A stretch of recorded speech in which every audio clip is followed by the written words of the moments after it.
So, get ready to jump with your host, Charles Matthews Jr. Yes. And welcome to the show. If it's just your first time here at The Jump, it's not about jumping up and down. It's about jumping into greatness. Get a step into it. Sometimes we're holding back. We're scared. We're at the line and we don't know. Should we jump? That's what the show is all about. I find interesting guests who've made it, who've done strange things, who've had different careers and changed things around. And this next guest, trust me, I just want to get to the nitty gritty. I want to get to the story. Welcome to the show, Vinnie. Yo, what's going on? How are you, man? Thanks for having me. All right. Please introduce yourself, but don't tell everybody what you've done, where you've gone. Just introduce yourself as just you. All right. I'm a mama's boy, originally from Staten Island, oldest of 6 children. And as a sibling leader, I learned to put my kids, my brothers and sisters first, and I've been sort of a people pleaser and been making other people's dreams come true like my entire life. And in my 20s, I figured out how to turn those people pleasing skills and coping mechanisms into superpowers that I think changed modern storytelling as we know it. And now I'm doing the same exact thing I did 25 years ago. With many, by the way, of the people that you probably know of, including our neighbors, now that we all have iPhones. So I'm excited to get to share with you how to get discovered, how to be more discoverable, how to take that jump. What I can't wait to share with you my jump, my 19-year-old jump that happened that literally changed my life forever. And I love the introduction of your podcast. It makes me think most of us frequently try to jump out from something. Most of us actually feel like we need firm ground, like we're jumping from instead of jumping into something. And I found that by focusing on what I'm jumping into, it allows me to take far greater leaps than the precautionary jumps if I focus on what I'm jumping out of. That's fantastic. Makes sense that I'm soaking up already. All right. So I'm going to backtrack a little bit. You were the oldest of 6. Yeah. But that's a lot of pressure because mom and dad always says, take care of your brothers and sisters. You're the oldest. Take them to school. Do that. Did you feel pressure on that growing up that you had to live up to things? Talk about that part. I felt, well, I think I felt lucky that I was the first and I can kind of make my own path up, and my parents had nothing to compare it to. And my parents were the oldest of their siblings also. So I'm the oldest in like my big Italian cousin. Like everyone in my family's got a cousin Vinnie. I can relate to that. I think so something happened when I was like in 5th grade. My parents separated. And I remember there was a conversation I had with an aunt who referred to me sort of like as the man of the house. And I remember being like, no, I'm still like Vinnie. I'm still the boy in the house. I'm still like the oldest son. Like my title doesn't change just because my dad's no longer living here. No, now we're just like a single parent house. I'm not going to try to be the father. Right. And I think some of that was good therapy at that stage of my life. Not to jump over it, but my parents divorced as a result of narcotics. So I was in Al-Anon and Alateen, and I had adults sharing with me that, the information that I was given might not be, the difference between fact and truth. Let's just say I learned that at a really, really, really young age. Right. And that adults, while they tend to mean well, sometimes make mistakes. And then sometimes people are hard to read. And I took all of those challenges that I was having, and my coping mechanisms became I became an empath because I became really in tune with energy in a room without someone needing to say it. And I feel like that superpower helped me tremendously when I got to MTV and all of reality TV came to fruition. And I realized not only, and I still haven't even gotten to what I did in my 19-year-old version that made me have the single most amount of clarity I've ever had in my entire life. I sometimes wish that I can take the same level leap that I took when I was 19. But the facts that I know hold me down sometimes. I say this, I know too much, especially in this new era of media. I know too much. Right. There's too many rules that don't apply to us yet. And there's ways that we can really maximize and connect with people that you couldn't do in TV. I think that's why I'm such a geek and so enthusiastic about podcasting, because business owners can own it. Like all the celebrities that you know on TV, they don't own their shows. The networks do. We can Exactly. own our shows. And trust me, it is moments, not a matter of time, but it is moments until you start seeing your favorite podcasts on broadcast networks. Right. It's moments until television can give us Bravo and Bravo adjacent channels through broadcast that are maybe luxury, maybe lifestyle luxury, car luxury, vacation luxury, info luxury. There might be these buckets that are adjacent to what Bravo does that I honestly think that podcasting is gonna, if radio killed the video star, I think that podcasting is gonna put TV back on the map. And it's Right. gonna Right. keep those big boxes in our living room relevant. Well, you're throwing little nuggets out, and my listeners are like, "Wait a minute, did he just say TV? Did he say actors? Did he say?" All right, so let's drop it. Tell everybody what you've been doing. Oh gosh, how anticlimactic. I was lucky. I was lucky in the '90s to be at MTV at a point in time. At first at Fox News, and then at MTV News, and then eventually MTV, the network, and at a point in time where they were looking to develop talent, where they inherently said there's a lot of talent that are coming through this Times Square studio. Albeit celebrities or new faces, DJs, like a tremendous amount of talent was coming through there. And while managers and labels already had relationships with the network, there was no one who was tasked with figuring out new ways to work with talent. And I was lucky to have this skill set of technology. I'm a database engineer who became good at meeting people because I had to. Mhm. Right. So there's my coping mechanisms and my childhood all coming into play. I literally became a casting director, not because of who I know. Most people think you need to know a lot of people. Right, right, right, It's right. actually the opposite for me. It was like, I have nobody, but I'm really good at meeting people because I speak their language. I understand what they're looking for. And I'm very, as the middleman, which is me being the oldest of six, as the Mhm. middleman, I'm a people pleaser. I want Yes. everyone to get something out of it. I I want my sister to eat her spinach because that's what my mom wants. I want everyone to enjoy doing it. You know what I mean? Yeah, but And you've worked with the biggest of the bigs, shows they of had to come through, shows. and they had to go through TV back in the day to be seen. That was the trick, right? Ah, Reality changes when the world sees it. So the Osbournes and Newlyweds, yes. Wild 'N Out, TRL, Direct Effects. I mean, I can MTV2, MTV3, and then I think about 50 international MTV affiliate networks while I was there, and I got to write the SOPs, the standard operating procedures for all of those international development partners. Mhm. How to take a global product like MTV and localize it, because pop culture is so different, right? And pop culture is really the product, not MTV is the platform. And So and I love that about and also I was at MTV when youth culture cared, yes, like exactly. I gotta It point wasn't that out. It we wasn't just wanted like we wanted the information. We wanted to, gravitate. We were so tuned into it. But now my listeners are really intrigued, and I'm so intrigued to say, how'd you get this jump?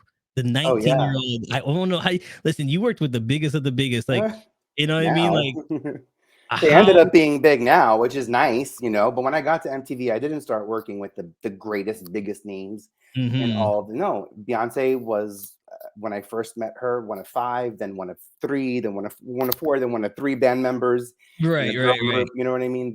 We were Jennifer Lopez was just starting her career the year. There was a lot of newness, and I kind of stuck with those new artists, and I rode along over the last 25 years. Not to say like in the wake, I would say, of their success. They're giant stars. This is what Mhm. in our universe. This is what stars do. They create energy and Right. opportunities, and I was attracted to that. I was always attracted to being surrounded by talent. I thought I was going to be a Broadway producer. I went to Wagner College. I thought I would. I have a business degree in theater arts, and I thought I would like run a production company and be like a Broadway producer. So the thought of MTV was funny to me because it was 1515 Broadway, and that's about as close as I ever got to my Broadway dream. Yeah, but it counts. It Yeah, counts. hey, you're It there. You're there. counts. There's a couple of points in time, and I remember working at MTV in the '90s where working on Broadway felt cooler to me than working in cable. So it Okay. depending on, but the power of television. I mean, Yes. I was there maybe 3 or 4 years, and my first week, I think I started with Mandy Moore as a 15-year-old who had just gotten hired by MTV to be a brand new VJ, and it was my job to help her get comfortable and to answer to get her questions answered. Not even to Okay. answer her questions, but I never thought of that. It wasn't my job to answer her questions. It was my job to get her questions answered. And the best part about working with 15-year-old Mandy Moore, and even now, 35-year-old, well, plus, with all due respect, more Mandy Moore, she asks questions. It's something she's taught me, actually, is to ask questions. It provides an opportunity for someone to have a permanent impact, to be part of the alchemy of your creative process forever. And by asking someone advice, input, direction, who has experience, who is someplace where you want to be. I thought that was like taboo, and she created that space to just innocently learn, and those relationships like that I saw come from that set there in Times Square were, I don't take it lightly. In fact, I'm doing now in podcasting what I think I did back at TRL. When TRL, for those who don't know, there was like a show from 3:30 to 4:30, which was like the only live hour on television for like 18 to, or I should say 12 to 24-year-olds, let's say. So the only live hour of programming we had globally. And stars would pass by, energy would come through that building. That was tremendous. Yes. And I leveraged my access. I leveraged my access to the studio. So I was there in the room, because I know you have to be in the room to be part of the decisions. And it was Will.i.am at the end of one of his interviews with one of our VJs, who turned to his manager and said, "How come I only get like 3-minute video in this countdown? If I was hosting it, I'd be on the whole 30-minute show." He goes, "Why can't I host a show?" And then his manager turns to me and says, "Well, can we do that?" And I was like, "What? That sounds that's like the best idea ever." Yeah, let me make some quick phone calls and get it, and I'll tell the proper people, the head of my department and the head of our production unit, that this opportunity exists, and I can't Yes. see why on MTV2 we wouldn't jump on it. And to be honest, I think of that moment because, to me, that's when I went hyper on getting artists to be hosts on our programming. I got, Christina, not I, we Yes. as a Yes. network got Christina Milian to host Becoming. I got Danielle Fishel. We got Danielle Fishel from Boy Meets World to host Say What Karaoke, which was a big show back in the day. We got to work with like Gwen Stefani, who hosted Fashionably Loud. And I got to work with these artists in a really unique way that complemented what they did. So I didn't touch their music, and I didn't have Right. anything to do with the core product. Right. But being at MTV, it allowed me to give artists that opportunity to expand. And one sort of project that's flourishing right now in my mind is we put Beyonce in her first film. We put Beyonce in Carmen. She played Carmen in Carmen, the hip opera on MTV. And I was lucky to be the casting associate. And I was based in New York.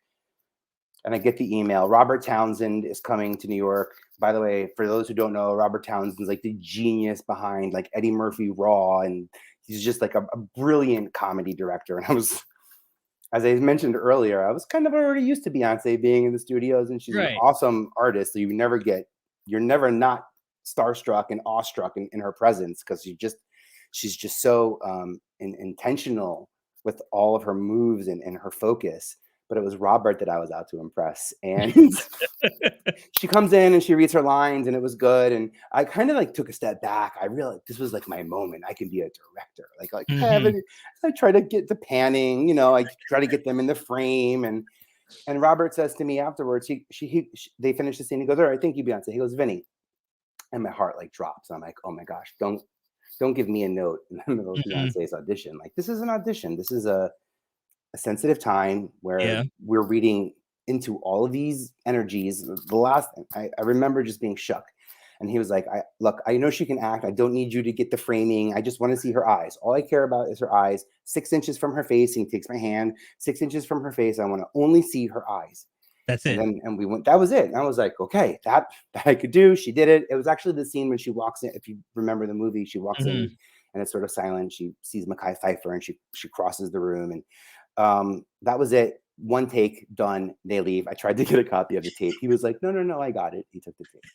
And it was maybe 20 years later, maybe about 5 years ago, that I realized that, because it really almost bothered me for a long time, that I was like, oh, Beyonce, like you never want to disturb creative energy. You know what I Right. mean? Like, that's what I felt like I did. I felt like I disturbed creative energy, because what went over my head Mm-hmm. and being in the room with these two giant creative forces was a lesson that didn't sink in until 5 years ago.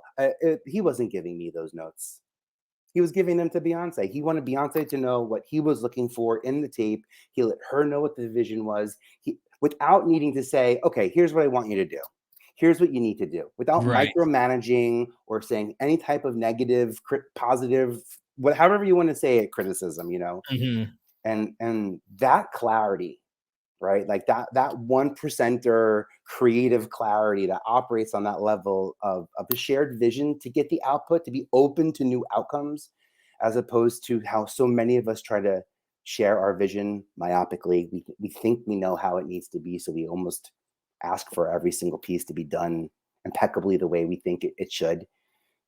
It was just a brilliant way to see two creatives work. And I think of, in the creator economy, how brands are talking to creators, podcasters, influencers about ways to work together.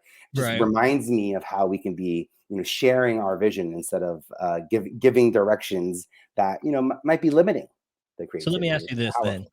Yeah. When was your jump moment then?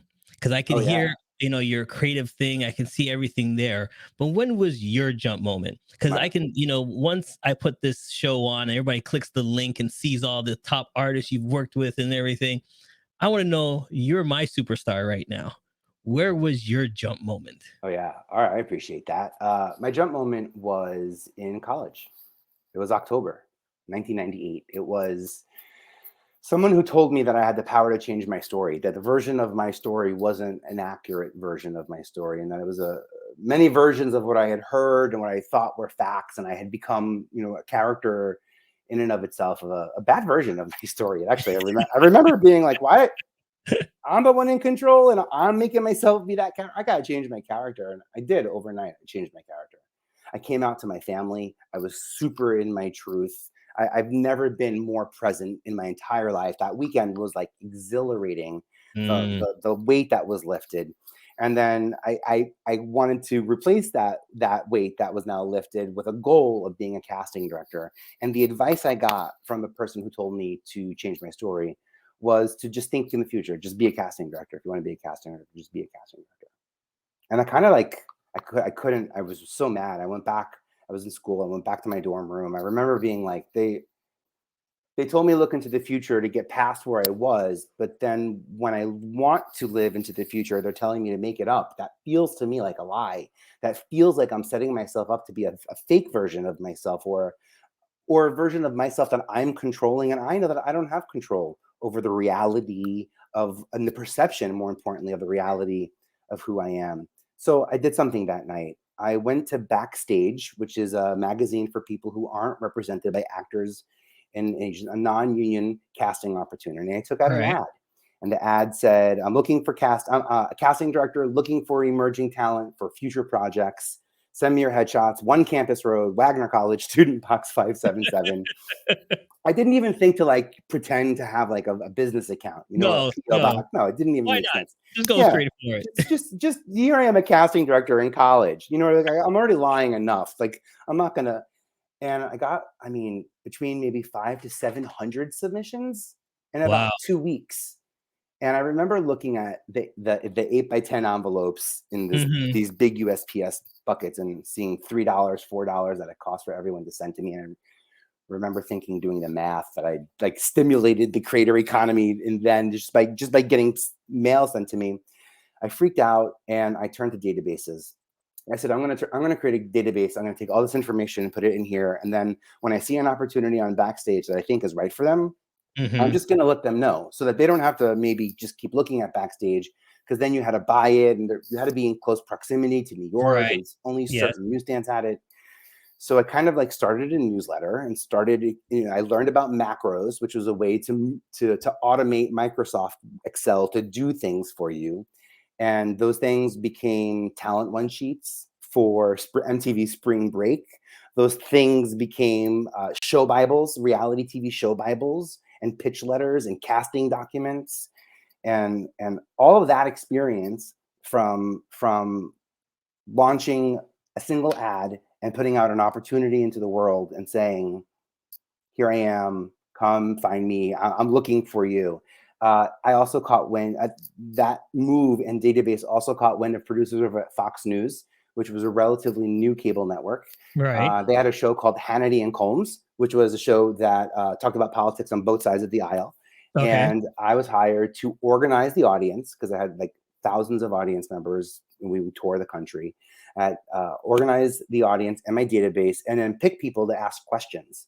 And then that opportunity led to MTV News hiring me for Choose or Lose 2000. And we got to cast Gideon Yago and a bunch of newscasters who soon became prominent news figures, actually, at MTV. But it was that moment. It was that one weekend where I took action. I didn't realize that's what I wish the person would have told me, is like, you have to put your mindset to the future and then take action that way. Like that was a lesson I wish someone would have just closed the loop, on me. I learned that the hard way, but that's been my secret ever since. I make decisions now based on how it will impact the future. I'm helping people now create podcasts, create content that's going to make impact, that I know is going to have gigantic impact in our economy, in our society, in our community, and are not just going to know events, but make the kind of content that I've already made on television, which keeps people on their couch. So you're not only jumping, you're jumping and looking to the future as you jump. Oh yeah. It's yeah, absolutely. Yeah, I look into the future when I jump, for sure. Well, I'm that's where I'm jumping to. I think I have a target. I'm very rarely focused on where I'm leaving. I know I'm going to be back. I believe in cycles. I believe I have an annualized cycle of content. I have a monthly cycle of content, so that I can do the same thing every year. By the way, that mentality of growth for me on an annualized basis helped me figure out, how many Emmys can I win? Well, they only have the ceremony once a year, so do the math. And that helps me. It really does, but it helps me figure out what I should and shouldn't be working on, even depending on how I want to leverage that Emmy. By the way, I bring it up. I realized 25 years in being in TV, I realized I don't have an Emmy because I never applied for one. I was never nominated for one because I never worked on a level. I never worked at the level as an active producer on a series that was nominated or won. So I didn't qualify for that award. When I figured that out, I put my plan into action, and I wanted to be an award-winning producer for two reasons. One, because you win in a team, and I love the team that we went into. That Emmy Award changes my entire the initial impression of my entire 25 years in media. Suddenly, to be, I think, out of the gate. It's one of the things that helps differentiate me from everyone else in television who's specifically focusing in the independent side of media right now. And that's how I'm trying to leverage it. So here's a question for you. I always tell everybody on the show that, stars become stars, but they learn from their mistakes. Give me one example that you had a mistake or it didn't go your way that you learned from. Oh, well, it didn't go my way. Yeah. Oh, I was all about to talk about Nick Cannon. I'll finish that thought real quick. Nick taught me something real quick. He pitched Mile Island a bunch of times to MTV on paper, and they said no.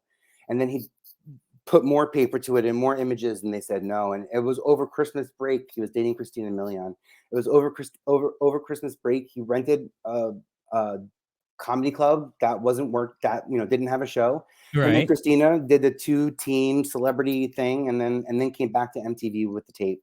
The lesson I learned there was the power of investing in yourself. People don't know what you see if they can't see it, and you can't give them a version of what you want and expect them to see through that version. In fact, that version is often limiting.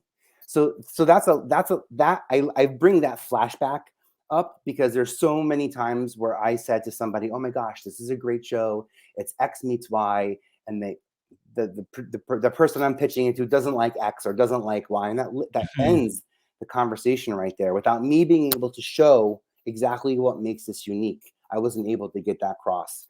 I wasn't able to get that over across and into the green light zone. And I thought people could. I thought I could share enough of a vision. I thought I could create enough momentum to get you to where I am in seeing it, but that's not true. People have to be shareable. It's tangible. Creativity is shareable. It's tangible creativity. Your creativity is this idea that's coming from you out and shared into the universe, whether it's with somebody who is collaborating with you or the audience member.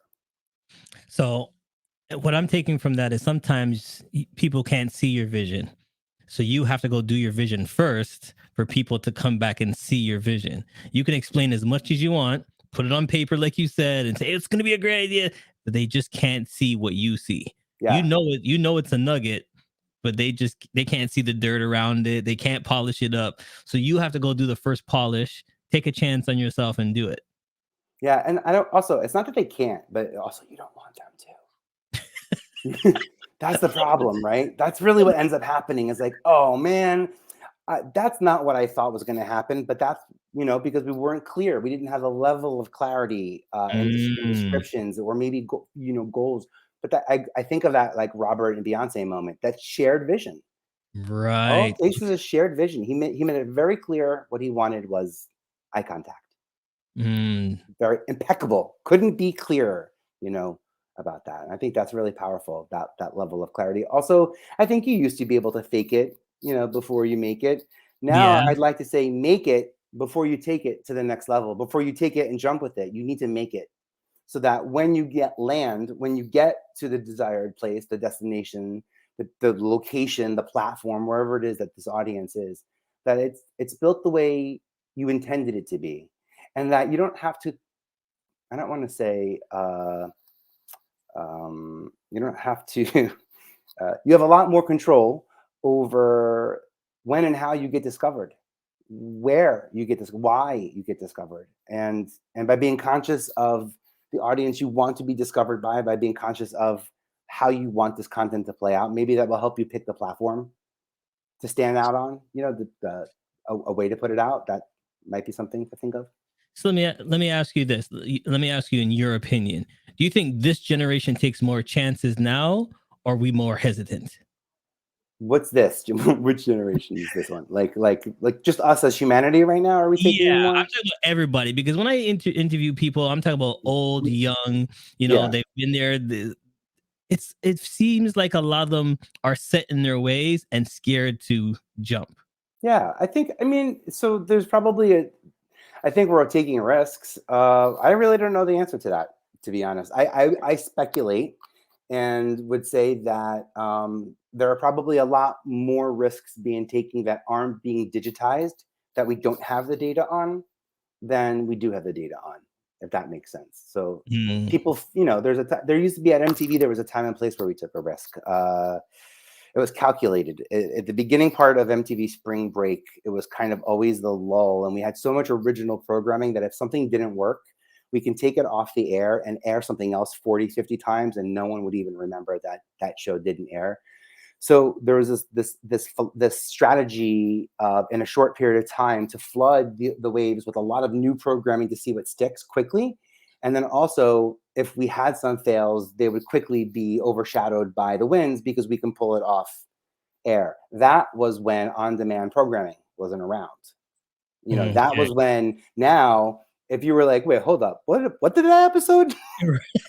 Jerry Springer break. What happened? You can't find that anywhere, on the internet. Right. And I think that's part of what made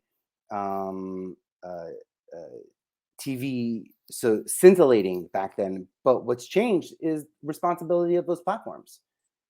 There's a lot of network responsibility on all levels, not just in publishing, but in protocols and hiring. On every level of imagination at networks now versus just 20 years ago when I was at the network. And to be honest, MTV was seen as the wild, wild west Right. of cable networks, and it felt that way until Bravo came in with their housewives. And I was like, whew.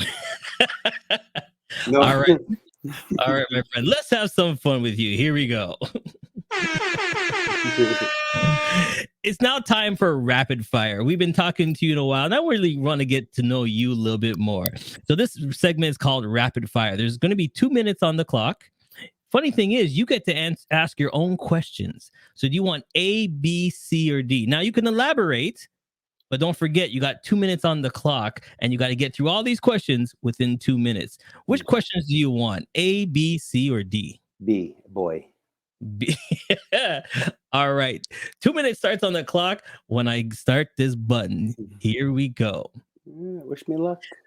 What advice would you give someone young getting into your business? Create a secret account for yourself that you show nobody, and put all of your best, funniest stuff. Create it for yourself first. What scares you? The dark. So I'm like a 45-year-old who's still afraid of the dark. It's so embarrassing. Cats or dogs? Dogs. If you could live anywhere in the world, where would you live and why? Oh, Brooklyn. I'm here. I'm never leaving. I love being in New York because so much comes through. And I love traveling, and I got to do that in the 20s thanks to MTV. But now as an adult, I love being here, and I'm old, and my GI and all that stuff. So if you're in New York, you're swinging by, say hi, say hi. But we got an ETF. There you go. What would you change about yourself? My laugh. I changed my laugh. That, Is that okay? There's nothing wrong with your laugh. I think it's cool. There's nothing wrong with anything, but if I gotta change something, my laugh is a cackle. It's like I feel like when I'm at like a show, like that, I'm like, if I laugh, the actors will know. Oh, Vinny's laughing. That's Vinny's laugh. Okay. So what do you do not like doing? What do I not like? Running? I don't know. That's a horrible kind of answer, but All right. What do you like doing then? imagine if I just said sitting. Creating. To be honest, creating is when I'm time flies when I'm creating. When I'm committed to publishing something and creating something, and I'm in that funnel, it feels like time flies, and that's like the flow that I strive for all day long. What's your favorite hobby? Favorite hobby, droning. And Yeah. where do you love the most? Where do I love the most? Gosh, I have an awesome boyfriend, and we travel quite a bit. And I think anywhere we go together, to be honest, is anywhere where we anywhere we can go together. I think is sort of my favorite. That being said, there's a quiet place up in New Hampshire called Lake Winnipesaukee. It's a glacial lake. It's quiet. It's nice. It's creative. I like it up there. And I'll give you 30 seconds more on this one. Who would you shout out right now? If you had to shout out one person in the world, you can only pick one. Who would you shout out right now? All right. I want to give a shout out to Sujin Pak. That's a cool one. I like Sujin Pak. Sujin Pak, if you don't know, was an MTV News correspondent. She's also the voice of Cribs and a pioneer in podcasting. And as a Korean American, someone who's just taught me so much about having her presence in the media. And I'm grateful to have played a tiny blip in her giant career. But I never thought I'd get to see impact and be part of impact on a cultural level that Sujin was able to share with me and take me on the journey of. And I'm eternally grateful to learn and have those types of stories with people that I know continue to make impact and are still the voice of Cribs. There you go. All right, stay tuned. We'll be right back. Hey, it's okay if you're driving or too busy to take notes. Charles has your parachute packed with all the info you need to jump into success. Check out the links section for all the tools you need to land safe. Now, let's keep falling with Charles and his special guest.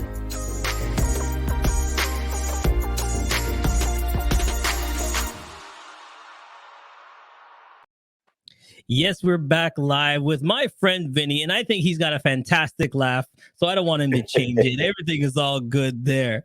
But one thing I would ask you, if you wanted to change, what would you change in our industry right now? What is the one thing that, you've seen from back then that they've changed now, and you're like, oh, why did they change it that way? It was better the other way. Oh, I don't know if it was better the other way, but to be honest, and this is kind of a serious answer, pay transparency. I think one of the things that I know most about, because I was in the room when everyone was getting their talent contracts created, and I was part of many different types of conversations, and I saw radically different numbers. even as the head of social media at companies 10, 15 years ago, I saw radically different numbers. Now, as we work, I even see radically different numbers from state to state. I think it's really important for brands that are, to be honest, financing this creator economy. For us to flourish as creators, I think we need more transparency, more pay transparency. And I think that should be retroactive, to be honest, too. I know a lot of the conversation is focused, especially here in New York, as of November 1st. Moving forward, if there's an opportunity, we have to, the company has to disclose the salary range, but there's no law or need to have to go back in the past to see what damage has already been done. So I'm happy to be looking forward, and I'm happy to be looking towards progress. But I think that pay transparency is something that is one of those things that we don't know how to talk about. And ultimately, if we can't finance our lifestyles and we can't sustain our message, if we can't live off of our time and energy in the way that we're meant to collaborate with each other in a fair and equal way, then let me just rephrase it. We can do all that in this independent creator economy where you don't have to get ad approval and voting from a network that's owned by we the people on the good old American stock exchange.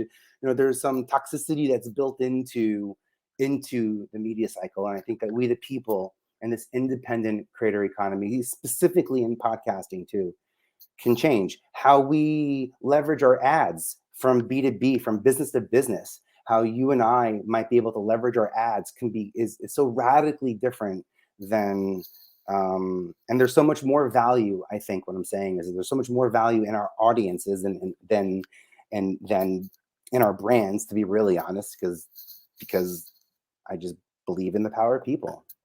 Because our brands exist in the figment of the imagination of our audience, of our core clients. Right. That's why it matters. So then here's the thing then. You saying, I said, change it back. Now I just became a wizard. I gave you one wish. I just brought you back to the 19-year-old Vinnie. Yeah. What would you tell the 19-year-old Vinnie? To change? Anything. You could tell this 19-year-old Vinnie anything. What would you tell him? You're going back in time. Risks. I would say take more risks. There was a point where I liked getting, I was so obsessed with having a yes streak, because there's a certain part of your career, there's a certain part, I think, of momentum that relies on a sequence of yeses. I mean, it's like, I'm thinking of like some popular video games where we have like, streaks and things like that and those streaks are exciting. Those are things that get brands excited, that get people, bosses, other opportunities excited about your momentum.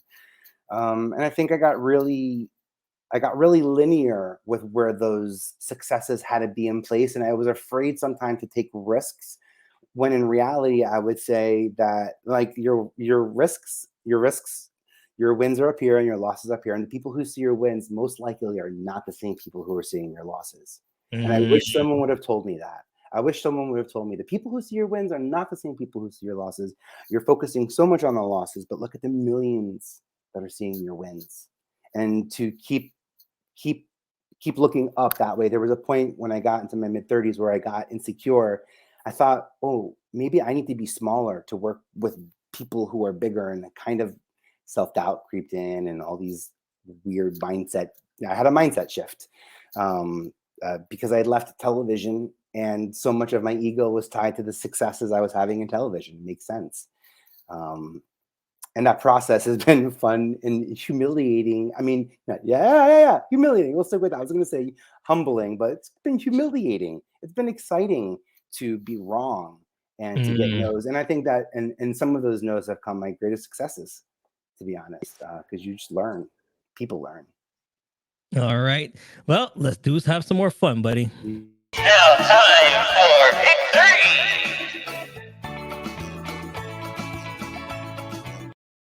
3. It's now time for pick 3. Before I let you go, you're going to ask yourself these 3 questions. You get to choose what questions I ask you before I let you go.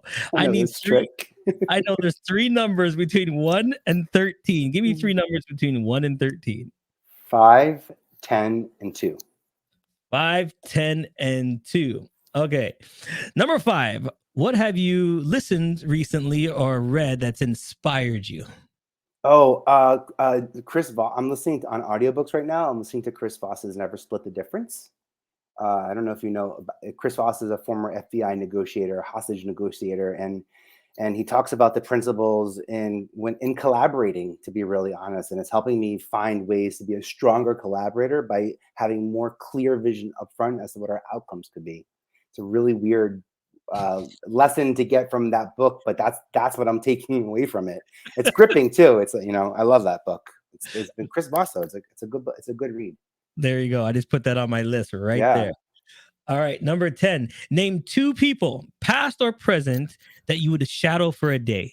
I need two people that you just want to shadow, walk behind, see what they eat, how they get up, how they work, exercise, whatever. Two people that you would just walk around and shadow for the day. Gosh. How about Jimmy Fallon? And how about Jimmy Fallon and Lauren Michaels? Okay, you know something? I didn't know you were going to pick Jimmy Fallon. I just Oh, didn't yeah? see that. I just didn't see that He pick. just seems so busy, and I know there's a lot of structure around writing, and I'm fascinated with specifically with the whole NBC model of media. And then if I got to be Lauren, then I would get to see Jimmy in action from Lauren's perspective. And if I was Jimmy, I'd get to see Lauren from Jimmy's perspective. And I think that's kind of like what I was like thinking of is like, I'd love to see how these two people coexist, how they, like when they're walking down the hallway, is it just like hey, Jim, like, it's gotta be funnier than that, right? Like it better be. Otherwise I just use these two wishes. That was a good, you know something? That was a good strategy. I like how you Okay. did that. That was a good one. I'll give you that one. Yeah. All right, last one. Number 2. What is your biggest failure, and what did you learn from it? All right, this is a funny one. It's my unconscious bias has been one of my biggest failures, and my own sensitivities to certain words. So when I became a brand new talent coordinator at MTV, and it was my job for people to pitch me talent, and here I am, so excited to be able to take inbound information. And Tyrese was just leaving the network, so we were looking for a replacement for Tyrese to fill that spot. Ultimately, I think Lala and DJ Clue took that spot. But I was looking around and I had a label call me and they were like, look, we've got this new rapper. You're going to love him. He could be perfect for it. His name is Nelly. And I was like, ooh, I'm sensitive. I don't know. I think that, it seems like it might not be nice. And I couldn't have been further one of the nicest people in the entire industry on this world, by the way, let alone just the fact that, to be honest, it was a trigger word. Maybe someone had called me in some grade school or some moment that, stayed in the back mind. And I always remember that because I was like, oh, that word doesn't mean the same thing to everybody. And I really became really impeccable in my speech in that moment. And I think as I were even put out casting calls and I was describing the energy I was looking for, I think I really learned back from that moment. And then Nelly always says, man, thanks for not making me a VJ because that would have ruined my career. So it worked out brilliantly for all parties that involved, by the way. But he laughed too. Look, it's cool to have access to artists back then and to be able to have that type of conversation. But Nelly was also the kind of the artist that I could say, hey, as a gay white guy, I misunderstood, and we could have a real meaningful conversation about it. And he was like, man, you would have ruined my career. Imagine if I had to be here at MTV all the time. Meanwhile, it's so brilliant. But yeah, it's just that unconscious bias, the own prejudices that we carry with us that we think that are facts to us, but are not truths to all. And I think that's been, one, I played with that device and this idea in reality TV my entire career in showing people what it's like to walk in someone else's shoes. I cast Housewives of Jersey and a lot of ensemble shows, to be honest, or specialty shows, mostly because I like process. I like understanding why things happen. I didn't have to support it. I just liked understanding, how it happened and getting that out there. I thought that was important for us to be able to learn from each other. All right. We ended up entertaining each other more so than educating, and the rest is, well, us podcasters have to get it back on track. All right. So here's the most important question I'm going to ask you. Yeah. All right. What's up with Vinnie? What's next for you? What's going on? It's all What are you next. doing? Everything's in the future. Everything that I'm working on now, I see in fruition. I'm finding new ways to work with larger groups of people, which is exciting. I've got public speaking that's coming up. I'll be on the main stage at Podfest, which is super cool for me because last year I went as an attendee, and this year I'm getting to go on the main stage, and it's a lot of growth in 1 year, and it's all from community. It's all from the one-on-one conversations that I'm having with podcasters and people who listen to these podcasts. I can't imagine a world that could do what reality TV did if we're the ones in control. Because TV advertising businesses are in control of those decisions. People execute business concepts and needs and goals, and we as humans have far greater capability of creating a substantial creator economy that revolutionizes how we work together because of the value of our audiences. All right. So I'm telling everybody right now, check out VPE TV. Tell us about that. Talk about this. I appreciate that. VPE.TV, the Verified Podcast Exchange.TV, Vinnie Potestivo Entertainment.tv. It is my landing hub. It is where everything that I've talked about, 100 awards worthy of winning, 60 podcast platforms that I think you should be on in the year 2023. Over 50 creator platforms that pay. How to get your podcast on IMDb, a step-by-step guide, which is completely free, by the way. I have all of these resources available at VPE.tv, and they are free always. So please swing by and take what you can. And if you have any questions and looking for any additional insights, reach out to me on LinkedIn and say what's up. There you go. Listen, everybody, it's been a pleasure and honor to have you on my show. I've learned a lot. I have a lot of notes, and I know a lot of people that are listening are like, oh my God, I didn't know he did this. Oh my God, this is amazing. This is new and exciting. And all he did was he took a chance and he jumped. It's now time for you to jump, everybody. And don't forget, check him out. He's got a lot of stuff going on, and I want you to jump with us. We can all jump together. All right, everybody. Like I always say, you didn't have to watch, you didn't have to listen, but I'm so glad you did. Time for you to be your greatness. We'll see you next time. Has come to an end, but the fun doesn't have to stop here. If you have any questions, suggestions, or feedback, head over right now to Twitter and Facebook and like, share,